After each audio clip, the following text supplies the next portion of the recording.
Hi again, everyone. I'm Ollie Matthews. This is the Narcissistic Resistance, and this resistance video is sponsored by contribution from Anonymous, and here's her story. Hi, Ollie. I'm a 25-year-old Australian woman and would prefer to remain anonymous. I really wish I was able to make a larger contribution, but at the moment I'm struggling to secure employment and don't have much. This channel has helped me so much, and I wanted to contribute and share too. I want to share one of the worst times in my life as far as the abuse went. It's mainly about the year I turned 18. I've included screenshots that are relevant to my story, and I'm more than happy for you to show them. I've added them because they are good examples of narcissistic behavior, and if I'm going to be completely transparent, it's also partly because I fear not being believed, and I feel like I need to prove that it happened. My abuser was my narc baiting unit. Context background. In 2008, NBU had just gotten narc birthing unit. I gotcha. In 2008, NBU, Narc Birthing Unit, had gotten out of a relationship which she claimed to be an abuse victim and went to rehab for her alcoholism. Oh, that's always great, having to have your mother go to be an alcoholic when you're 18. She met her current partner and a recovered meth addict in rehab. Oh, Jesus, another one.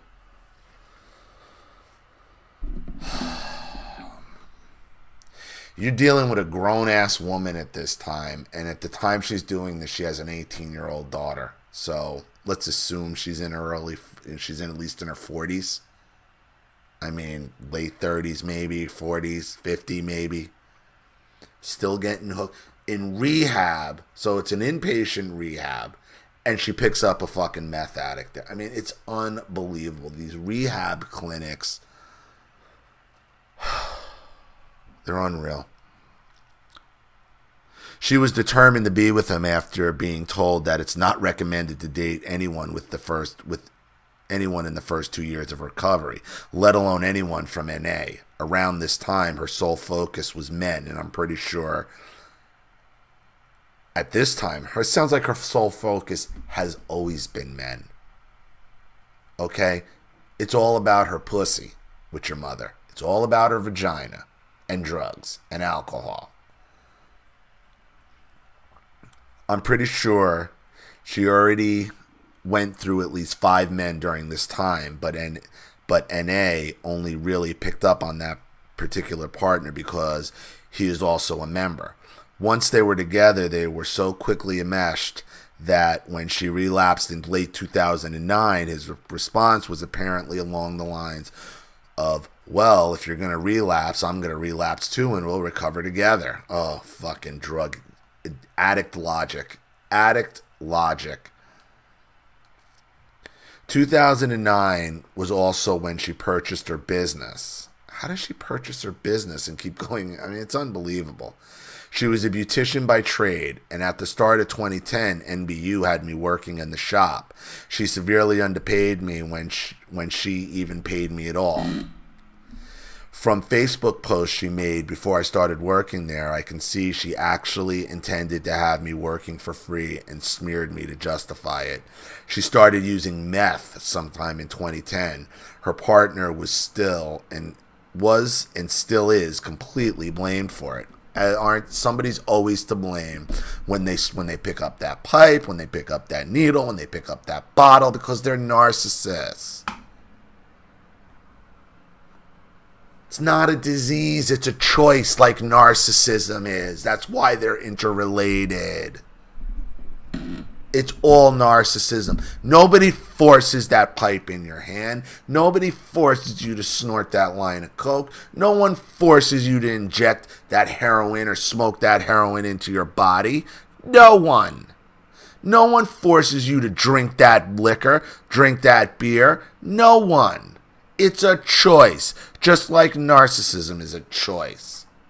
And you start calling it a disease. Now here comes the pity. Oh, I'm sick. Yeah, you're sick. You're real sick. Meth. No one was aware of it until her sister called in early 2011 to tell me what was happening. The NBU had confessed that she tried meth and it made her feel better than anything, and something along the lines of knowing what she missed out on while she had to look after her kids. When I confronted NBU, she outright lied to me and told me my aunt was just trying to cause drama and that she would never do meth. Fast forward to 2011. By now, the drug use is apparent, By now, the drug use is apparent. She was also openly drinking again. Her partner got kicked out of his unit and she moved him into our home, despite me telling her not to do it after she asked for my opinion. NBU screaming at him, blaming him for everything wrong became regular. You're stuck in a meth haze. There is no honor in a meth haze. There is no logic in addiction. It's all chaos. It's all chaos. And understand, her addiction is her choice. The narcissist addiction is the narcissist's choice. Period.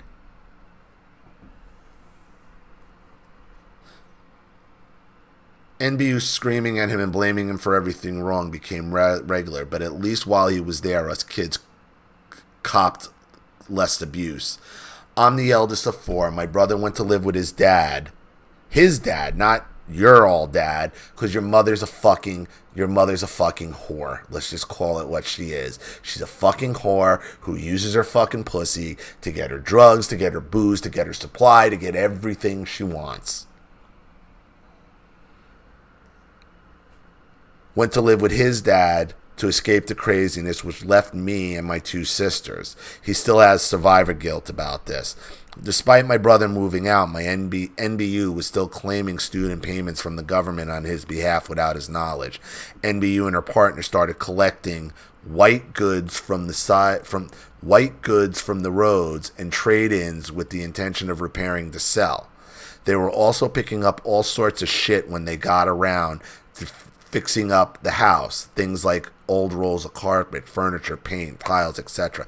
I want to let you in on a little secret here. These white goods that they were picking up, okay, I'm sure they were boosting out of stores, because that's what drug addicts and that's what meth heads do. They shoplift, they boost, until they get caught.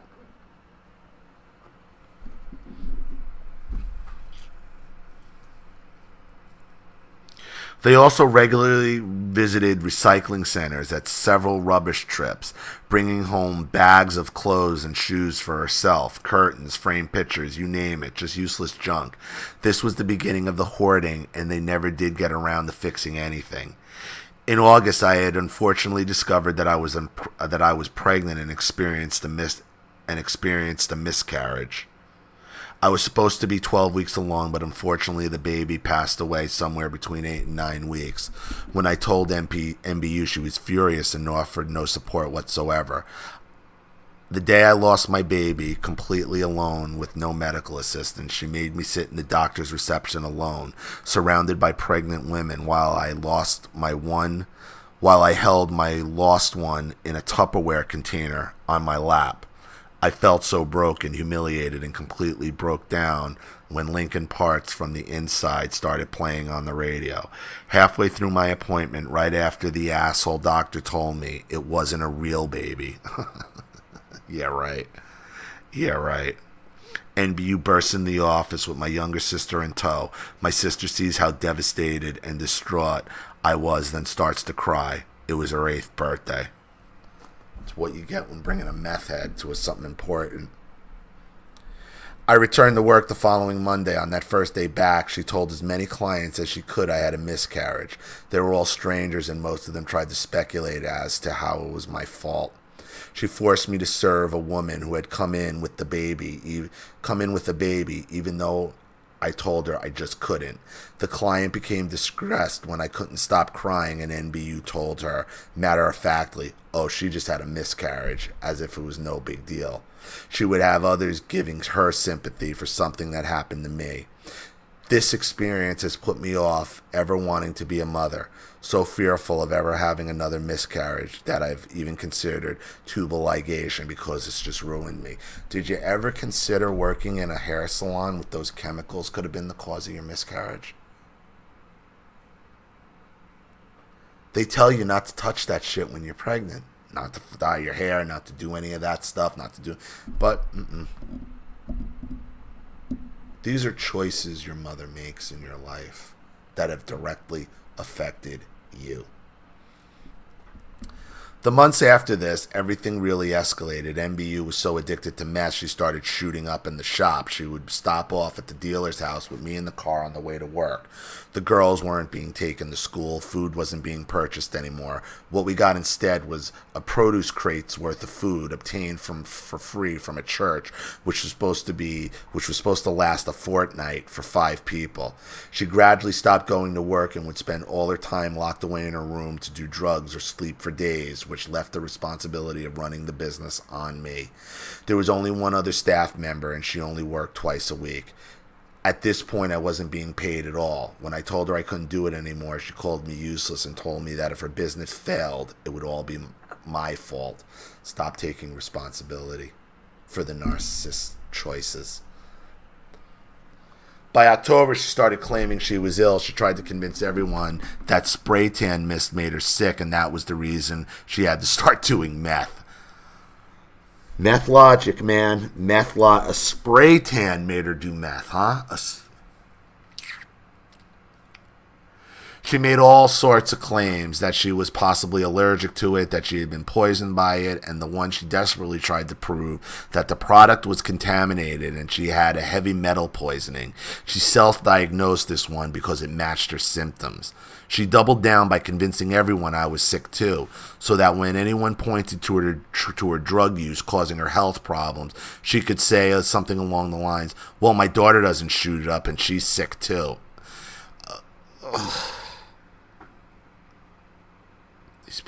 These fucking people. I didn't have any symptoms or behavior that she said I did. She even tried to use my miscarriage as proof. NBU made me swallow vitamin C tablets every hour to flush out toxins. She would ask family members for money to pay for tests to prove her illness, and even though she claimed I was being tested too, I never was. Instead, I was told that I wasn't sick because I had less exposure to the product. So if I actually was sick, I wasn't going to be getting any treatment for it. Let me tell you something here, what happened here. She knew those chemicals that she's using are dangerous to a pregnant woman. So, yeah, she's probably telling the truth about thinking that those chemicals caused your miscarriage, but all she's doing it is using as an opportunity to cover for her drug use. Period. That's what she did. That's what she's doing, because she's a meth head piece of shit, and she's not sick, she's not diseased, she's making a choice.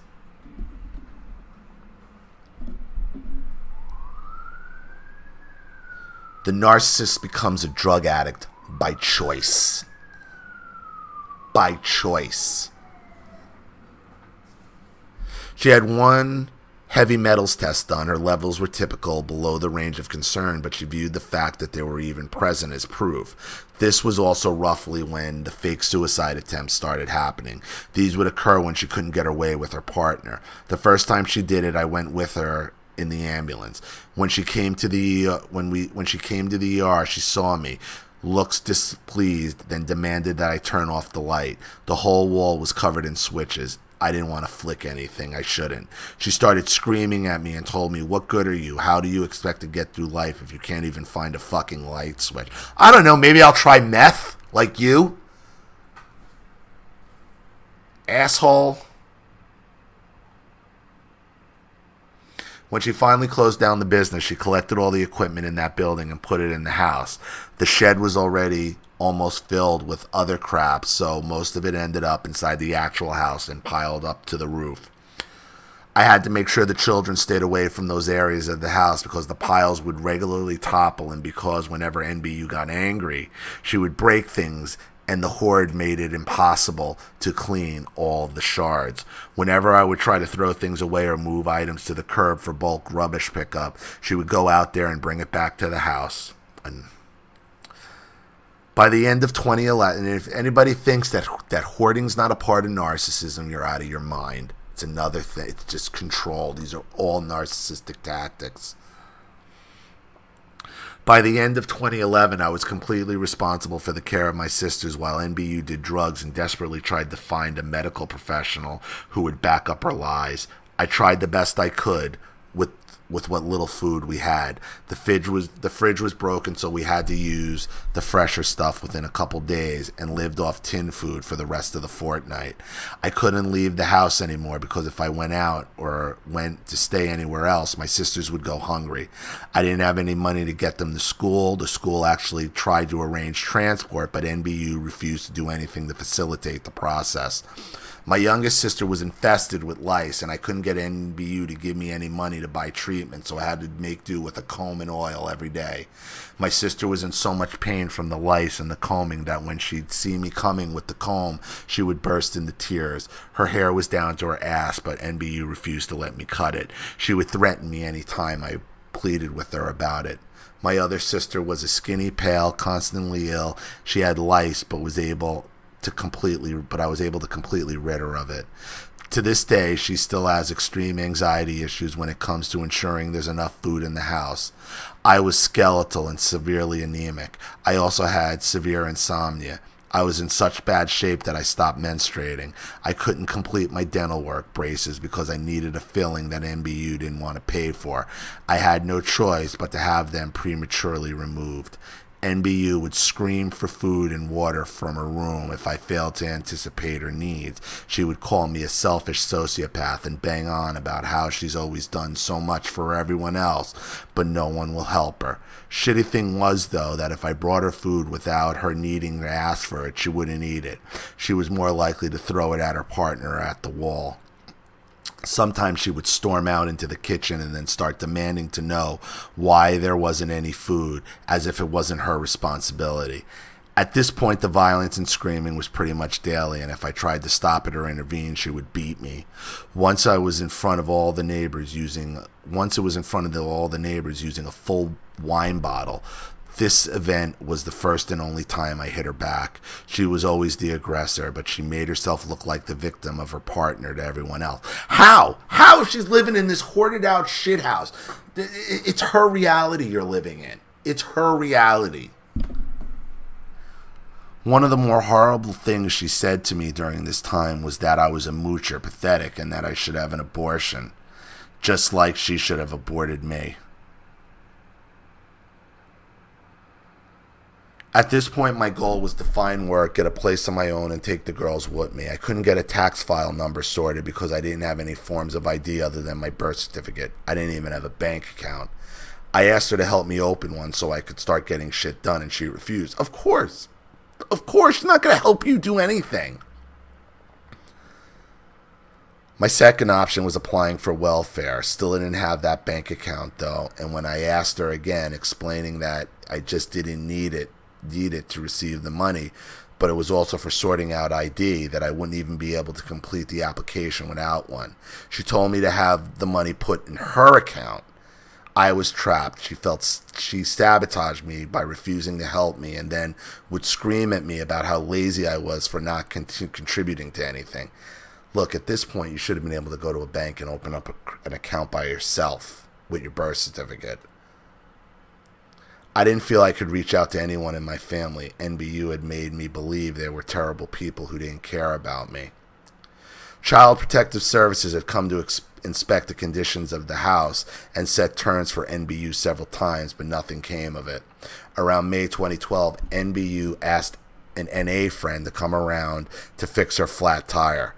When this woman got to the house, she saw the state of it, the state of us kids, and NBU wandering around screaming because she was in withdrawal. She completely broke down and told me she had to do something. She apologized and went to make a call to Child Protection.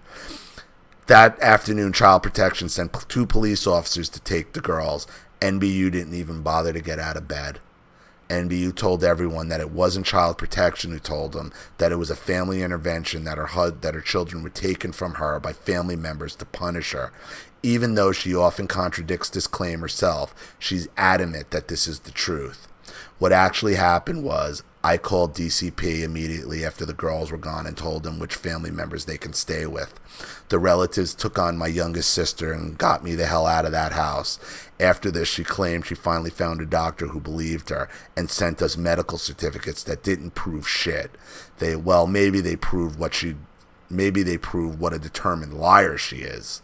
She harassed and abused family members, made a victim of herself, abused anyone who didn't believe her, pitted several family members against each other, and became obsessed with wanting my younger sister back, and even tried to kidnap her from school because she wanted the welfare, she wanted the money. This is addict behavior. This is typical addict behavior. All of it's a choice she made, and she's not to be pitied. In 2013, NBU and her partner packed up and moved to the other side of the country. Before they went, she messaged me to tell me to pack my things and go with her. I hadn't been in contact with her for a year and maintained it for a couple more years. 3 years ago, I foolishly reconnected with NBU, thinking she had changed and was even willing to consider forgiveness. I was very, very wrong. I knew in my gut that I had made a huge mistake, but I ignored it because I felt empty and I just wanted a mother. I've since come to accept that NBU is never going to be that person, that it wasn't my fault, and that I have to be that mother to myself. Narcissist is never going to be the mother you want her to be, and especially not a narcissistic addict. I discovered NPD at the beginning of the year and was so shocked at how accurately it fit NBU that I threw up. I reestablished no contact last month. I informed her by letter through registered mail. The idiot messaged me 4 minutes after it was delivered. Later that afternoon, her partner left me a voicemail about how she was really upset about my letter and she'd taken a bunch of pills. Good. Here, she need another glass of water to wash them down with? Where I'm at now is somewhere between overwhelming rage and dissociation, but I'm getting better every day. And that rage is going to come and it's going to get worse. And understand something, you're entitled to it. You're entitled to that rage. You're entitled to that anger because it's right and it's righteous and you deserve it. Over the years, I undid all of the borderline type behaviors that came with my CPTSD on my own before I even knew about any of this. Which just goes to show how powerful and important no contact is. Fortunately, none of us kids turned out narcissistic, which I'm so grateful for. Anyway, I really hope my story helps others and can shed a bit more light on what narcissists are like. I wouldn't wish narcissistic abuse on anyone, not even a narc, and my heart goes out to everyone who's been tortured by these broken, destructive pieces of shit. Thank you in advance for taking the time to read my story. Anonymous I. Understand something, Anonymous. There's nothing you could have done to change this. There's nothing you did wrong. I'm fully convinced your mother knew those chemicals could hurt you during pregnancy. She knew it all. She didn't care. She didn't care. Why? Because she's an addict.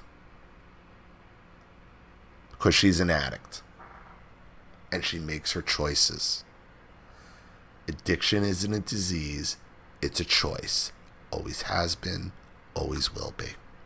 And don't ever forget that. So, I hope that helped. I tried to open what you sent me, but it was all corrupted.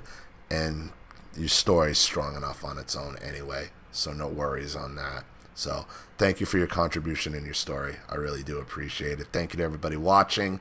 Please leave any opinions or advice in the comment section below. And again, if you want your story read on the channel, you have a topic you'd like me to cover, a narcissist you'd like to expose, you'd like to set up Skype, a phone call, have a private video made, or a Facebook live chat, or you'd like to sponsor a video like this for someone who needs help and can't afford it, or just make a contribution to the channel in general to keep it supported, growing, and successful, because this channel survives 100% on contributions from all of you. Without you guys, all this goes away. So if you like what you see here and you want to see more videos like this, you know what to do with the PayPal and email links in the description box. Also, please like and share this video wherever you can. Subscribe to my channel if you haven't, and be sure to click the subscription bell to be notified of all my video uploads. I'm Ollie Matthews. This has been the Narcissistic Resistance. Take care.